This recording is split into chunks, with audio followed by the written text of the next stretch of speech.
बिल्कुल काली और अंधेरी रात थी। एक लड़की जिसका नाम नेहा था अपने घर में अकेली थी। बाहर जोरदार बारिश हो रही थी और घर की खिड़कियां जोर जोर से बज रही थीं। अचानक उसकी फोन की घंटी बजी। उसने फोन उठाया और दूसरी तरफ कोई नहीं था, बस एक गहरी सांस सुनाई दी। नेहा ने सोचा कि यह कोई मजाक हो सकता है और फोन रख दिया। कुछ मिनटों बाद फिर से फोन बजा। नेहा ने फोन उठाया और इस बार आवाज में कुछ और था।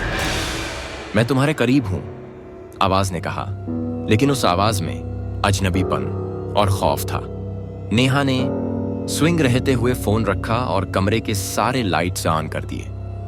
तभी अचानक घर के अंदर कुछ अजीब होने लगता है। नेहा को लगता है कि कोई दरवाजे के पास खड़ा है। वह डर से कमरे से बाहर निकलने की कोशिश करती है, लेकिन घर के दरवाजे बंद हो जाते हैं।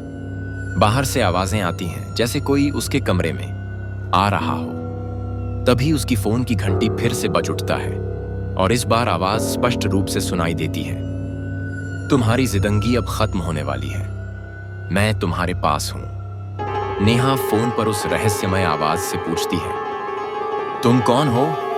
तभी अचानक आवाज बदल जाती है और वही आवाज फिर से सुनाई देती है, तुम्हारी मां, तुम्हारे पास हूं। नेहा दौड़ते हुए अपने कमरे में जाती है और सामने एक धुंधली सी आकृति दिखाई देती है। वह उसे ध्यान से देखती है और पहचानती है कि यह उसकी मां का भूत है।